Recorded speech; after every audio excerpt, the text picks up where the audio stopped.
क्रोध पढ़ेंगे। यह पूरक पठन है।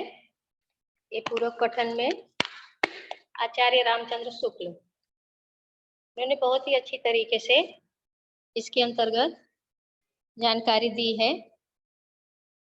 आप लोगों को एक छोटा सा प्रश्न पूछती हूँ। गुस्सा आता है। गुस्सा मानव को आना एक स्वाभाविक प्रक्रिया है। इन्होंने इस निबंध में मनुष्य के मनोभाव को बहुत ही अच्छी तरीके से मनोवैज्ञानिक रूप से कि मनुष्य को क्रोध जब आता है तो वो किस तरह से एक विकार रूप धारण कर लेता है। तो क्रोध के अंतर्गत किस तरह से उसे अपने आप में नियंत्रण करना चाहिए, हम लोग आज ये लेसन पढ़ेंगे। उसमें देखेंगे कि बहुत ही अच्छी तरीके से इन्होंने इस निबंध में एक मनोवैज्ञानिक के रूप में मनुष्य के स्वभाव को चर्चा की है। क्रोध जैसे व्यक्ति को जब मन में आता है तो एक दूसरे से बैर, चिड़चिड़ापन, एक दूसरे के प्रति घृणा, ये सारी भावनाएं आती हैं। उसी का चर्चा करते हुए बहुत ही अच्छी तरीके से इस पाठ के अंतर्गत उन्होंने समझाया है। सामाजिक जीवन में क्रोध की जरूरत बराबर पड़ती है, क्योंकि कभी-कभी क्या होता है, जब क्रोध की जरूरत पड़ती है हमें, जो सामने वाला व्यक्ति है, मनुष्य है, वो हमें दुख पहुंचाना चाहता है। अगर उसके दुख को हम प्रतिकार न कर सकेंगे तो जीवन भर हमें दुख देता रहता है। तो इसीलिए मनुष्य के स्वभाव में क्रोध का होना जरूरी है, क्योंकि जब वो सामने से उसका प्रतिकार करेगा तो उसे बार-बार वो सामने वाला उसे दुख नहीं पहुंचाएगा। इसी छोटी-मोटी बातों को ध्यान में रखते हुए लेखक ने बहुत ही अच्छी तरीके से इस पाठ के अंतर्गत क्रोध का मूल्यांकन किया है कि मनुष्य अपने स्वभाव से किस तरह से कब उसे क्रोध करना है, कब उसे नहीं करना है, वो उस पे वो नियंत्रण कर सकता है और उसी के बारे में जानकारी दी है। बच्चों, आपको पता है क्रोध का समानार्थी शब्द क्या है? गुस्सा करना। गुस्सा क्यों आता है? मैंने आपको थोड़ा सा उदाहरण देके समझा दिया। अभी हम लोग पाठ पढ़ेंगे और इस पाठ के अंतर्गत देखेंगे कि मनुष्य की स्वाभाविक प्रवृत्ति कौन-कौन से हैं और यह मनोविकार मनुष्य का जो है किस तरह से एक विशाल रूप धारण कर लेता है। ठीक है? अभी मैं स्क्रीन शेयर करके आपको पाठ का स्पष्टीकरण बताती हूँ और उस पाठ के अंतर्गत किस प्रकार से बहुत ही अच्छी तरीके से उन्होंने इस निबंध माला में रखा है कि जब व्यक्ति अपने गुस्से पर नियंत्रण कर लेता है तो उसका हर काम बहुत ही अच्छी तरीके से चलने लगता है और सब में वो सफल हो जाता है। क्रोध सामाजिक प्रक्रिया, पहला पैराग्राफ में देखिए, आप सबको दिखाई दे रहा है। मैं पढ़ते हुए स्पष्टीकरण आपको करके बताती हूँ। सामाजिक जीवन में क्रोध की जरूरत बराबर पड़ती है। यदि क्रोध न हो तो मनुष्य दूसरों के द्वारा पहुंचाए जाने वाले बहुत से कष्टों की चिर निवृत्ति का उपाय ही न कर सके।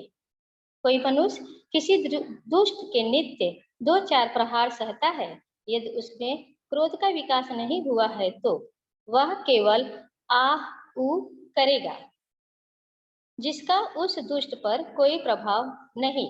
उस दुष्ट के हृदय में विवेक, दया आदि उत्पन्न करने में बहुत समय लगेगा।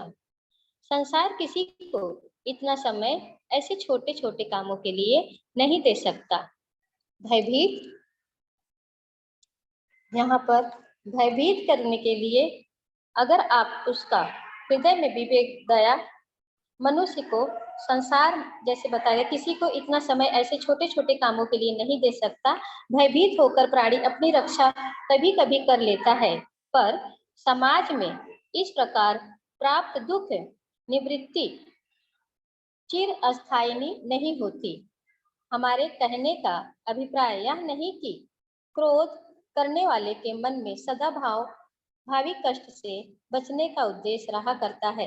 कहने का तात्पर्य केवल इतना ही है कि चेतना सृष्टि के भीतर क्रोध का विधान इसलिए है।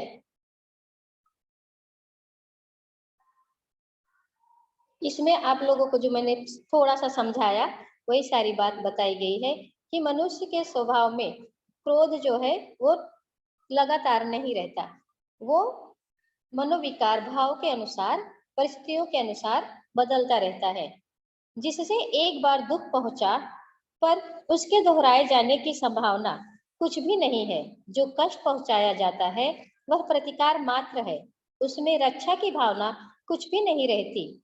अधिकतर क्रोध इसी रूप में देखा जाता है।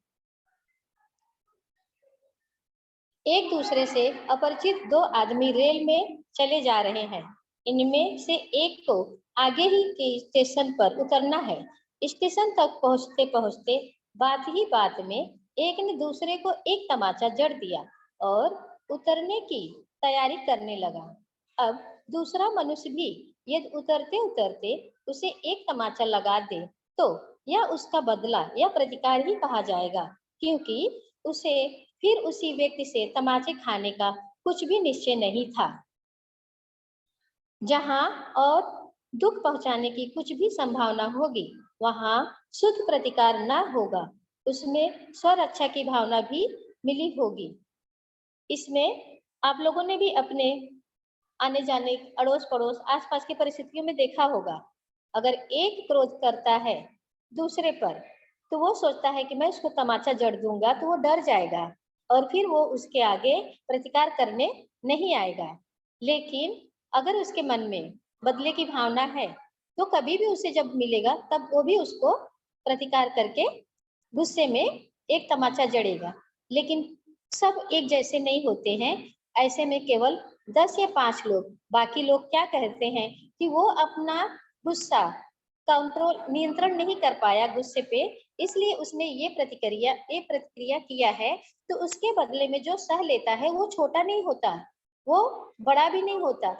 उसके मन में वो क्षमा की जो भावना होती है उससे वो डरता नहीं है, वो झगड़ा और लड़ाई करना नहीं चाहता, इसलिए अपना रास्ता बदल देना चाहता है। लेखक वही बहुत अच्छी तरह से समझाना चाहते हैं कि आप कोई आपको गुस्सा कर रहा है तो आप वो सहो मत, लेकिन परिस्थितियों के अनुसार देखो, बदले की भावना भी मत रखो। अगर दूसरी बार वो आपको करता है तो आप उसके ऊपर प्रतिकार करना जरूरी है। बिना गलती से अगर कोई आपको बार बार भयभीत करता है तो आपको डरना भी नहीं चाहिए। हमारा पड़ोसी कई दिनों से नित्य आकर हमें दो चार टेढ़ी सीधी सुना जाता है, यदि हम एक दिन उसे पकड़कर पीड़ दे तो हमारा यह कर्म शुद्ध प्रतिकार न कहलाएगा, क्योंकि हमारी दृष्टि नित्य गालियां सहने के दुख से बचने के परिणाम की ओर भी समझी जाएंगी। इन दोनों दृष्टांतों को ध्यान पूर्वक देखने से पता लगेगा कि दुख से उद्विग्न होकर दुखदाता को कष्ट पहुंचाने की प्रवृत्ति दोनों में है, पर एक में वह परिणाम आदि का विचार बिल्कुल छोड़े हुए है और दूसरे में कुछ लिए हुए। इनमें से पहले दृष्टांत का क्रोध उपयोगी नहीं दिखाई पड़ता, पर क्रोध करने वाले के पक्ष में उसका उपयोग चाहे न हो, पर लोग के भीतर वह बिल्कुल खाली नहीं जाता। दुख पहुंचाने वाले से हमें फिर दुख पहुंचाने का डर न सही पर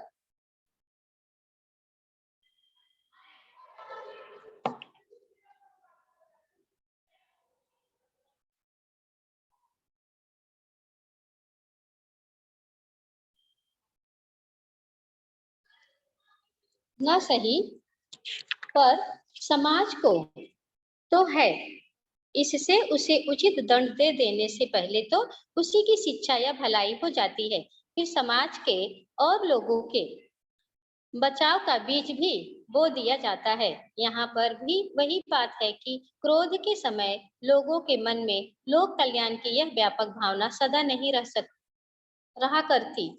अधिकतर तो क्रोध प्रतिकार के रूप में ही होता है। उदाहरण के लिए आप लोगों को जैसे मैंने समझाया पहले भी, अगर सामने वाला गुस्सा करता है तो आपको गुस्सा आएगा, स्वाभाविक है। लेकिन उसमें देखना यह है परिस्थितियों के अनुसार उचित अनुचित समझदारी से आपको काम करना है। अगर समझ के अनुसार जरूरी है तो आपको प्रतिकार करना है। जब आपको लग रहा है कि वो सामने वाला ऐसे ही बोल रहा है, मूर्ख है, उसके सामने बोल के हमें कुछ फायदा नहीं, हमारा समय बर्बाद होगा। या वो समझाया किसको जाता है, जो समझदार रहता है, जो सज्जन व्यक्ति रहता है उसको, जो नित प्रतिक्रिया उसकी वही कार्य है, दूसरों को कष्ट पहुंचाना, दूसरों को गाली गलौज कर देना। तो ऐसे लोगों को सामने से हमें मुंह या जवाब देकर या उनसे वैसे ही व्यवहार करके, उनके व्यवहार में और हमारे व्यवहार में कोई भी फर्क नहीं रहेगा। इसलिए ऐसे व्यक्ति को वहीं पे छोड़कर हम अपनी परिस्थिति के अनुसार रास्ता बदल कर चलने लगते हैं, और वो हमारे लिए अच्छा निर्णय रहता है। क्रोध की उग्र चेष्टाओं का लक्ष्य, क्रोध के कई प्रकार बताए गए हैं, और उसमें से उग्र उग्र क्रोधी वाले व्यक्ति जो होते हैं अपने क्रोध पर नियंत्रण नहीं कर पाते। और जब उग्र क्रोधी वाले व्यक्ति अपने क्रोध पर नियंत्रण नहीं कर पाते हैं तो उनका विवेक शून्य हो जाता है। तो यहाँ पर यही बताना चाहते हैं लेखक कि कभी भी हमें अपने क्रोध पर नियंत्रण होना जरूरी है। अगर नियंत्रण नहीं करते हैं तो वो विकराल रूप धारण कर लेता है और उसका परिणाम दुष्परिणाम हो जाता है। क्रोध की उग्र चेष्टाओं का लक्ष्य हानि या पीड़ा पहुंचाने के पहले आलंबन में भय का संचार करना रहता है। लोगों को लगता है कि क्रोध करेंगे तो सामने वाला हमसे डरेगा, लेकिन ऐसी बात नहीं होती है। जिस पर क्रोध प्रकट किया जाता है वह यदि डर जाता है और नम्र होकर पश्चाताप करता है तो क्षमा का अवसर सामने आता है। क्रोध का गर्जन तर्जन क्रोध पात्र के लिए भावी दुष्परिणाम की सूचना है, जिससे कभी कभी उद्देश्य की पूर्ति हो जाती है और दुष्परिणाम की नौबत नहीं आती। एक की उग्र आकृति देख दूसरा किसी अनिष्ट व्यापार से विरत हो जाता है। कभी कभी सामने वाला क्रोध में है, उसके चेहरे, उसके हाव भाव, उसके व्यवहार से हमें पता चल जाता है कि ये गुस्से में है, पर वो गुस्से में होकर किसी को नुकसान पहुंचाता है तो ये उसके गुस्से पर उसका नियंत्रण नहीं है। ऐसी परिस्थिति में लेखक यह भी कहना चाहते हैं कि दूसरी समझदारी की बात यह है कि अगर आप क्रोध में हैं तो सामने वाला व्यक्ति भी उतने ही क्रोध में है, तो दोनों में लड़ाई झगड़े हो जाते हैं। अगर सामने वाला व्यक्ति क्रोध में है और दूसरा व्यक्ति नम्र भी स्वभाव में है, वो उसके गुस्से का उसको कुछ भी असर नहीं पड़ रहा है, तो उसका गुस्सा जो उसके मनोविकार के आधार पर थोड़े समय के लिए आया है वो आके फिर वापस चला जाता है। उस समय उसको पश्चाताप होता है कि मैं क्रोध में कुछ गलत शब्द बोला हूं तो मुझे माफ कर दो, पर उसका बोला हुआ शब्द वापस नहीं आता है। इसीलिए सब कहते हैं कि क्रोध में विवेक शून्य जो होता है तो क्रोध ज्यादा हानिकारक होता है। तो हमें क्रोध इतना नहीं करना चाहिए और क्रोध पर नियंत्रण करना हमारा कर्तव्य है। क्रोध में हम जो शब्द बोलते हैं वो समझदारी का नहीं रहता है। सामने वाला व्यक्ति नम्र स्वभाव का होकर तो दोनों में झगड़ा तो नहीं होता है, पर एक दूसरे को क्षमा करने के लिए, एक दूसरे को विनम्रता का स्वभाव के कारण वो झगड़ा बच जाता है। नम्र होकर पूर्वकृत दुर्व्यवहार के लिए क्षमा चाहता है। बहुत से स्थलों पर क्रोध का लक्ष्य किसी का गर्व चूर करना मात्र रहता है, अर्थात दुख का विषय केवल दूसरे का गर्व या अहंकार होता है। अभिमान दूसरों के मन में या उसकी भावना में बाधा डालता है, उससे वह बहुत से लोगों को यूं ही खटका करता है। लोग जिस तरह से हो सके अपराध द्वारा अभिमानी को नम्र करना चाहते हैं। अभिमान पर जो रोष होता है उसकी प्रवृत्ति अभिमानी को केवल नम्र करने की रहती है, उसका हानि या पीड़ा पहुंचाने का उद्देश्य नहीं होता। कहने का मतलब जो अभिमानी, जो अति क्रोधी व्यक्ति है, उसके क्रोध को शांत करने के लिए लोग उसे समझाते हैं। कहते हैं कि अगर आप क्रोध में कुछ भी निर्णय लेते हो तो आपके लिए हानिकारक होता है। तो क्रोध में आप सही तरीके से सोच समझकर ही उचित निर्णय लोगे तो आपके लिए वो भला ही रहेगा, कल्याण में रहेगा। इसके लिए लोग उसे मिलकर समझाते हैं और अभिमानी को पीड़ा नहीं पहुंचाना चाहते। संसार में बहुत से अभिमान का उपचार अपमान द्वारा ही हो जाता है। क्रोध का वेग, अब जैसे क्रोध के अलग अलग प्रकार आप लोगों ने सुना, देखा, मैंने आपको स्पष्टीकरण भी दिया। अब इसी के साथ में क्रोध का अतिवेग जो है, तीव्रता, कम ज्यादा।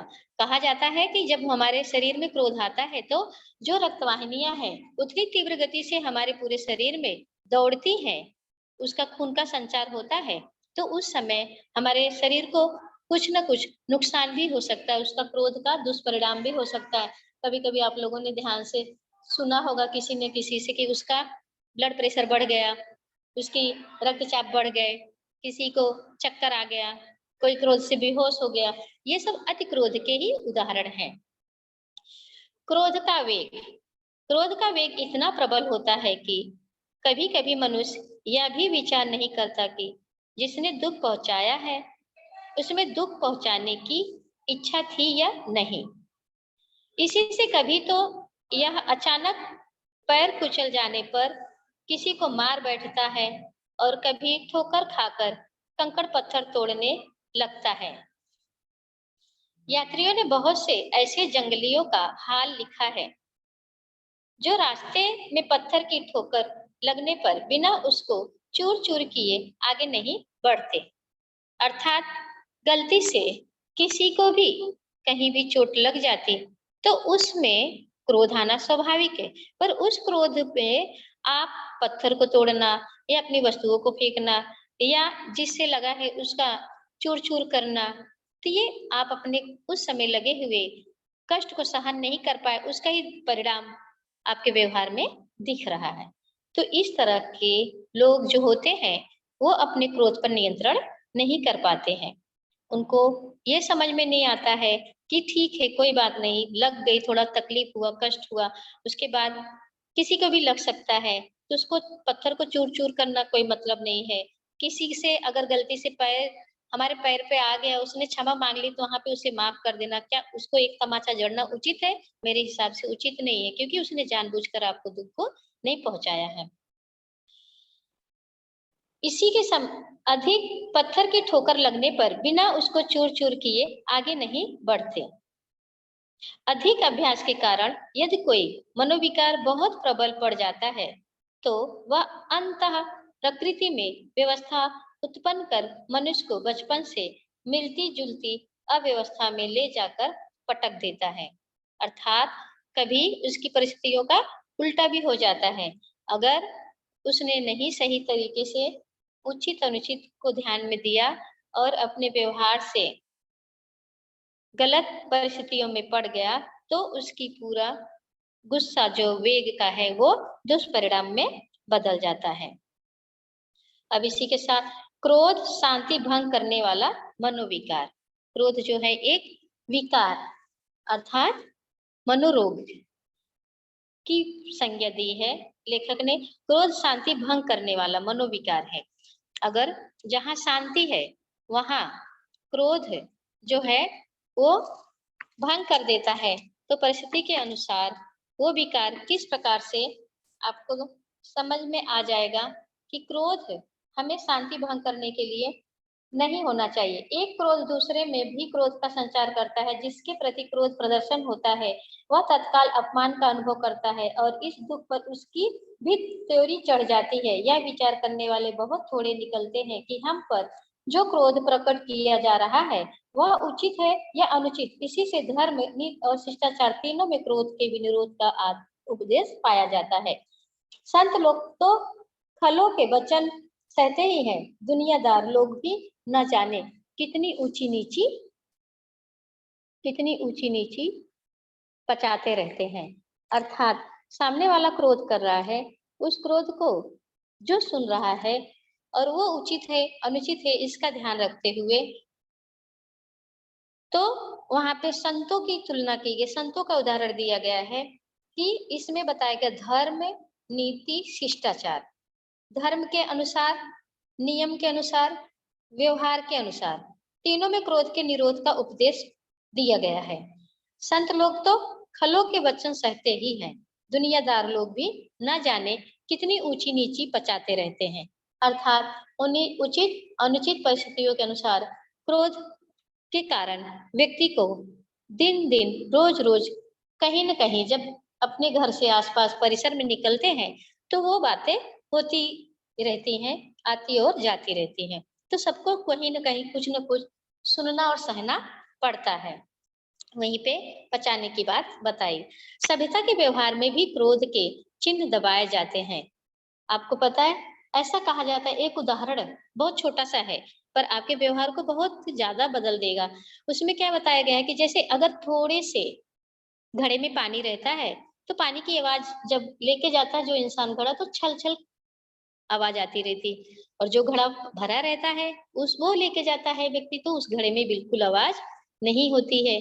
तो उदाहरण क्या है, ये कहने का मतलब तात्पर्य ये कि जो इंसान समझदार है, ज्ञानी है, सज्जन है, उसके मुँह से कभी इस तरह का क्रोध, अति क्रोध में नहीं आता है। वो हमेशा समझदारी से काम लेता है, वो क्रोध पे नियंत्रण करता है। वो ज्ञानी व्यक्ति दुर्जन व्यक्ति को समझ जाता है और उसके जैसे व्यवहार नहीं करता है। सभ्यता का यही उदाहरण। सभ्यता के व्यवहार में भी क्रोध के चिन्ह दबाए जाते हैं, अर्थात वो क्रोध नियंत्रण कर लेता है और वो क्रोध पर कोई भी विनम्रता से अपने स्वभाव के अनुसार चला जाता है, उसको दुर्जन को उसी अवस्था पे छोड़ देता है और उससे बहस करके अपने समय को बर्बाद नहीं करता है। इस प्रकार का प्रतिबंध समाज की सुख शांति के लिए बहुत आवश्यक है, पर इस प्रतिबंध की भी सीमा है। यह पर पीड़ा को उन्मुख क्रोध तक नहीं पहुंचाता। पर पीड़ा को उन्मुख क्रोध तक नहीं पहुंचाता। वो कभी भी किसी को कष्ट नहीं देता। क्रोध के प्रेरक को दो प्रकार के दुख हो सकते हैं। अब यहाँ पे उदाहरण बताया गया, क्रोध के प्रेरक को दो प्रकार के दुख हो सकते हैं। तो कौन कौन से दुख उदाहरण के साथ में लेखक ने समझाया है? अपना दुख और पराया दुख। कभी कभी ऐसा होता है, जैसे उदाहरण के लिए हम दो मित्र हैं, जा रहे हैं और पहले मित्र ने कुछ गलती नहीं की, हमारे मित्र को किसी ने जोर से मार दिया। अब मित्र रो रहा है, दुखी हो गया, तो हमारा मित्र है इसलिए हम भी दुखी हो गए। तो वो जो मित्र का दुख है, वो दुख देख के हम दुखी, तो हमारा क्या है, दो प्रकार का दुख, पराया दुख हो गया। खुद को लगी है, खुद को किसी ने मारा है, वो दुख, तो वो दुख हमारा खुद का दुख है। जिस क्रोध के त्याग का उपदेश दिया जाता है, वह पहले प्रकार के दुख से उत्पन्न क्रोध है।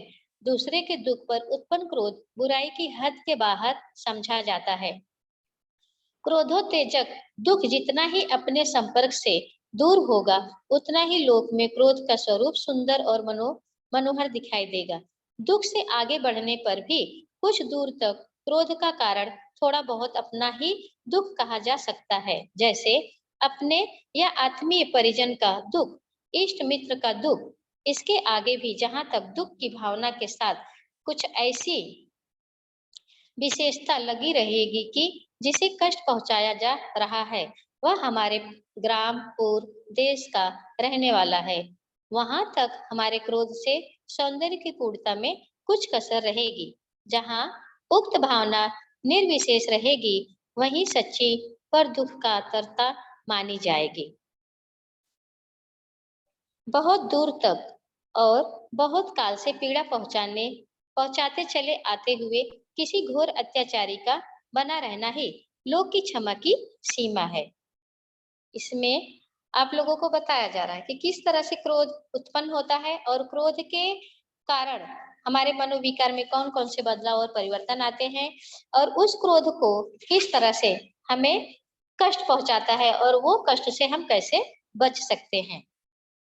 बहुत दूर तक और बहुत काल से पीड़ा पहुंचाते चले आते हुए किसी घोर अत्याचारी का बना रहना ही लोक की क्षमा की सीमा है।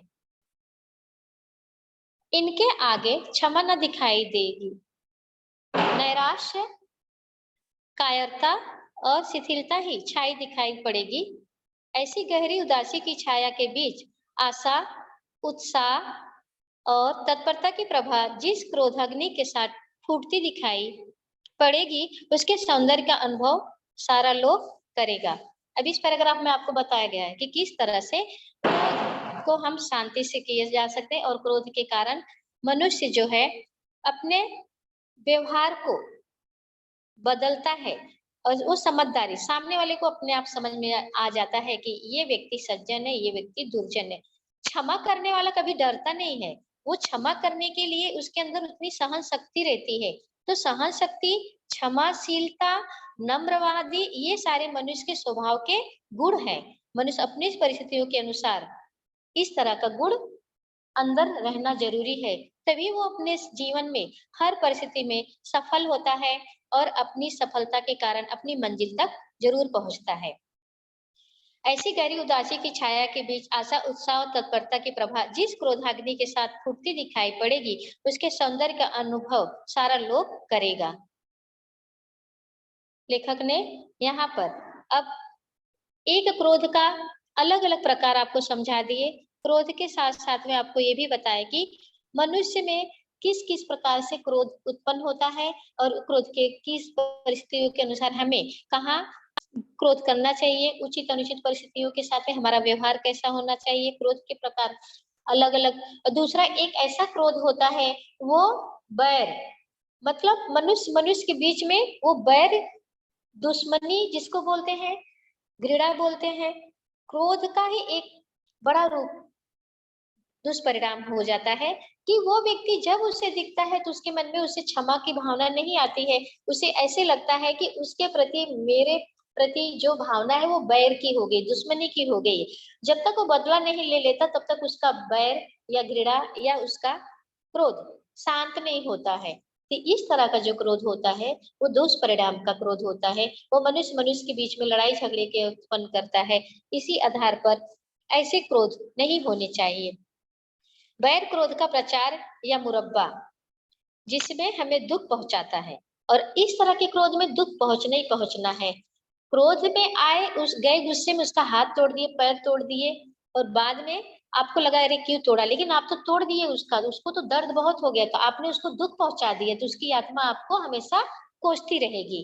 ये बैर हो गया, ये क्रोध हो गया, ये दुष्परिणाम वाला क्रोध हो गया। आपने उसको हानि पहुंचाई है, बहुत बड़ा दुख पहुंचा दिया। बैर क्रोध का प्रचार या मुरब्बा है जिससे हमें दुख पहुंचा है, उस पर यदि हमें क्रोध किया और यह क्रोध हमारे हृदय में बहुत दिनों तक टिका रहा तो वह बैर कहलाता है। इस अस्थायी रूप में टिक जाने के कारण क्रोध का वेग और उग्रता तो धीमी पड़ जाती है, पर लक्ष्य को पीड़ित करने की प्रेरणा बराबर बहुत काल तक हुआ करती है।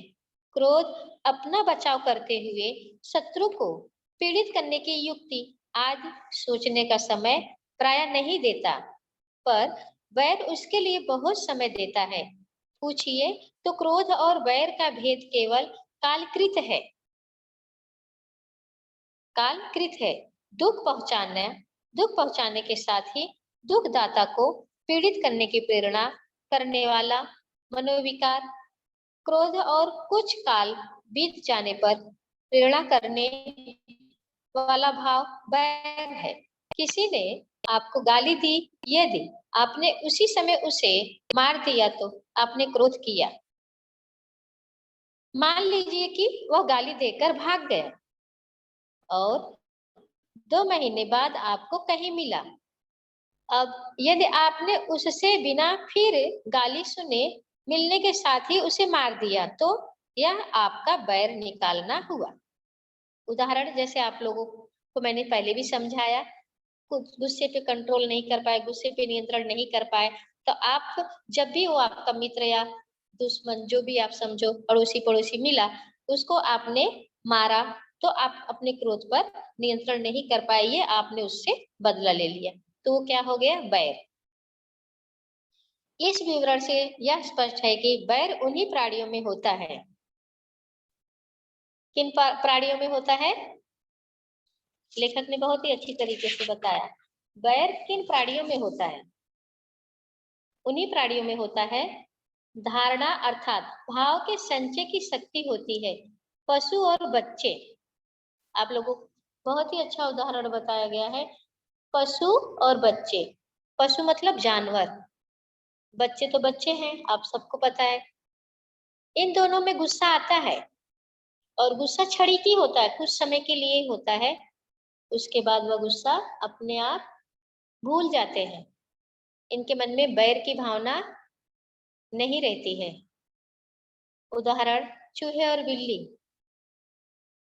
चूहे और बिल्ली के संबंध का बैर नाम अलंकारिक है। आदमी का न आम अंगूर से कुछ बैर है, न भेड़ बकरे से। पशु और बच्चे दोनों क्रोध करते हैं, और दोनों ही थोड़ी देर के बाद भूल जाते हैं। क्रोध का एक हल्का रूप है चिड़चिड़ाहट। क्रोध की अलग अलग परिभाषा लेखक ने बहुत ही अच्छी तरीके से आप लोगों को समझाई और आपको इस पाठ के माध्यम से, निबंध के माध्यम से एक बहुत ही अच्छी सीख भी मिली कि आप अपने जीवन में किस तरह से अपने क्रोध पर नियंत्रण कर सकते हैं।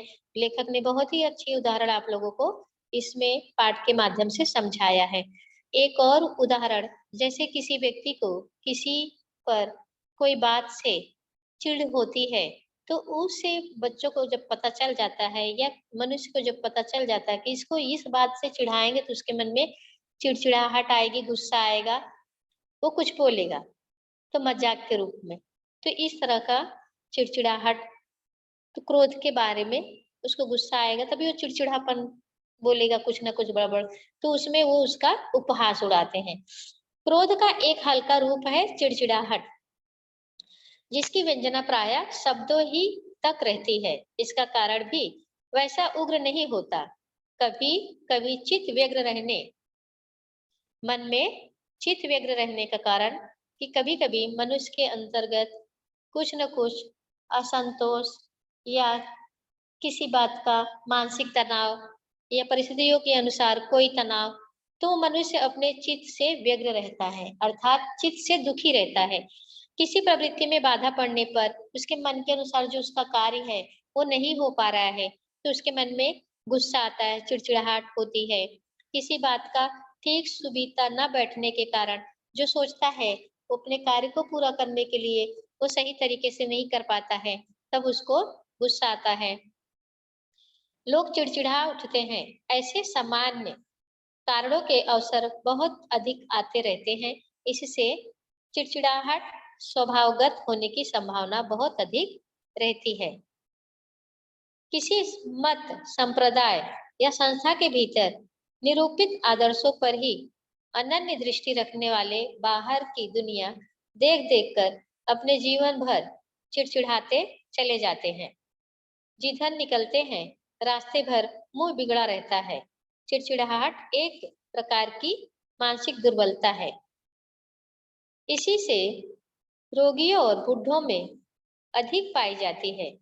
इसका स्वरूप उग्र और भयंकर न होने से यह बहुतों के, विशेषता बालकों के विनोद की एक सामग्री भी हो जाती है।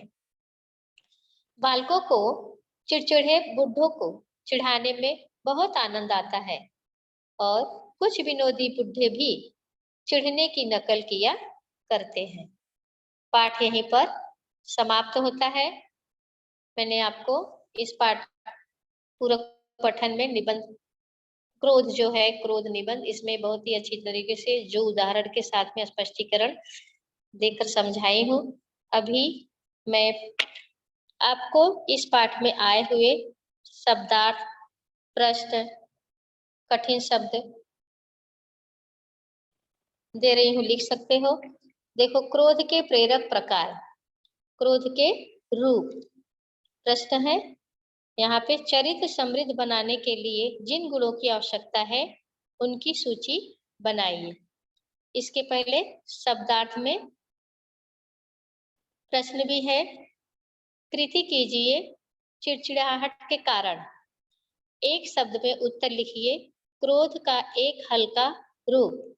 बच्चों को इनमें चिढ़ाने में आनंद आता है। अभी पैराग्राफ में आपको ये प्रश्न खत्म हुआ। शब्दार्थ में देखिए, क्रोध का अर्थ बताया गया है रोष, गुस्सा। गर्जन में अर्थ बताया गया गर्जना, तर्जन, बिगड़ना, डांट।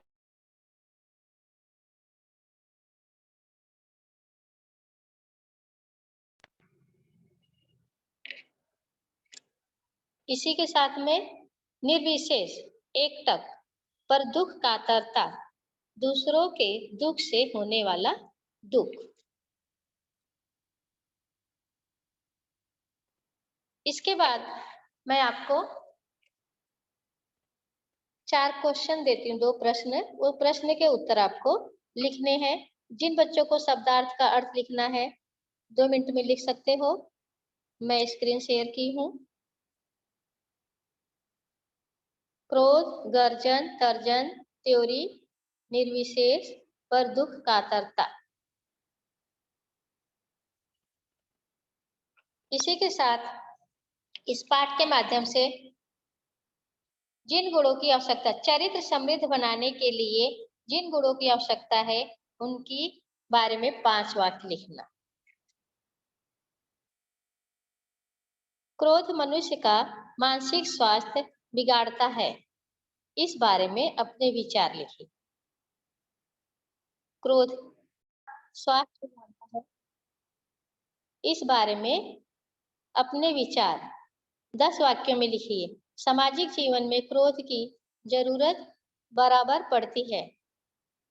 कारण लिखना है तो सामाजिक जीवन में क्रोध की जरूरत बराबर पड़ती है ताकि मनुष्य दुख पहुंचाने वाले का प्रतिकार कर सके तथा दुख पहुंचाने वाला व्यक्ति भविष्य में उसे फिर दुख न पहुंचा सके, दुख न दे सके। इसी के साथ में ये प्रश्न है और यहाँ पे देखो समानार्थी शब्द दिए हैं, आपको लिखना है।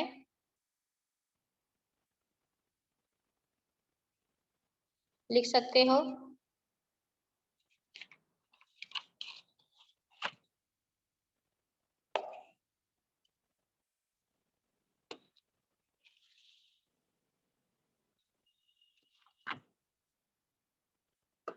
पहला प्रश्न है,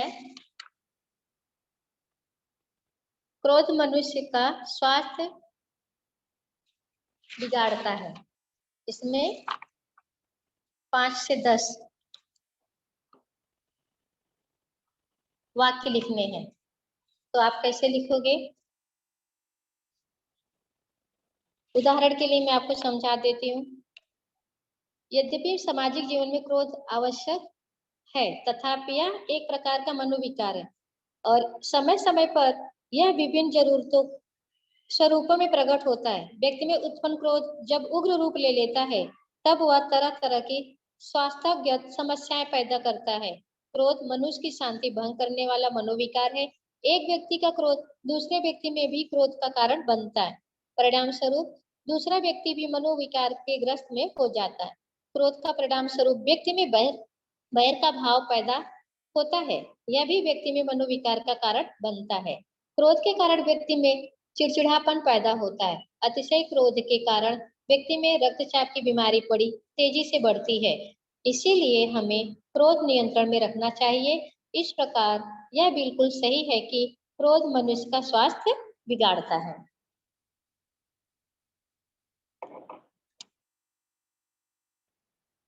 देखिए, अभी मैंने जो आपको समझाया वही स्क्रीन शेयर करती हूँ।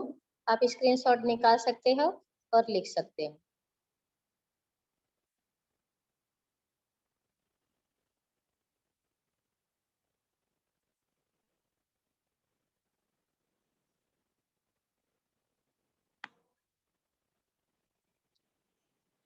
ये लिखकर हो जाएगा। इसके बाद दूसरा भी प्रश्न है।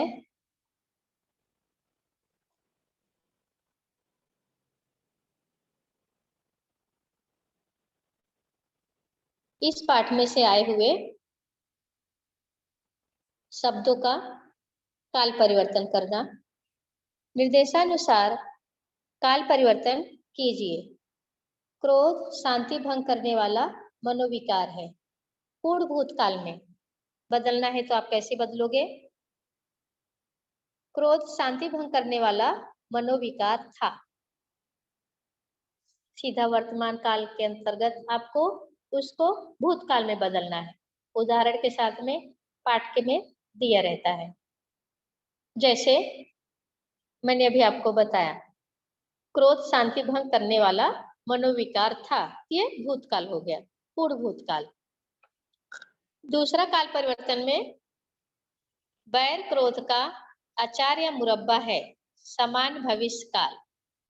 इस वाक्य को क्या करना है? सामान्य भविष्य काल में बदलना है। बैर क्रोध का आचार या मुरब्बा होगा, यहाँ पर होगा भविष्य काल, समान भविष्य काल के रूप में ये वाक्य परिवर्तन कर दिया गया। मोहन पत्र लिखेगा, समान वर्तमान काल में बदलना है, और ये समान भविष्य काल का वाक्य है, इसको समान वर्तमान काल में बदलना है। मोहन पत्र लिखता है। निम्नलिखित शब्दों का संधि विच्छेद कर संधि के प्रकार लिखना है। अब यहाँ पर इसी पाठ से संबंधित जो शब्द हैं वो शब्द का संधि विच्छेद करना और उसके प्रकार लिखना। हर पैराग्राफ में से छोटे छोटे प्रश्न रहते हैं, वो प्रश्न को आपको बनाकर लिखना रहता है। समासिक शब्द है, संज्ञा है, सर्वनाम है, विशेषण है, और इसी के साथ में संधि। तो ये संधि के कुछ उदाहरण दिए गए हैं और उस उदाहरण के प्रकार भी बताए गए हैं। संधि विग्रह कैसे किया जाता है, संधि विच्छेद कैसे किया जाता है, ये शब्द को यहाँ पे दिया गया है। दुष्परिणाम, दुह धन परिणाम।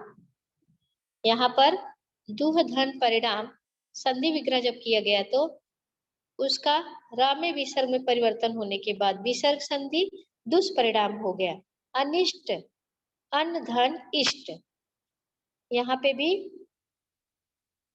अन्न धन इष्ट संधि विग्रह है और एक साथ इसके प्रकार बताए गए। स्वर संधि, अ धन अ, अयोग फल होकर जो नए शब्द की उत्पत्ति होती है वो स्वर संधि। दुर्व्यवहार, दुह धन व्यवहार, यह भी विसर्ग संधि का उदाहरण।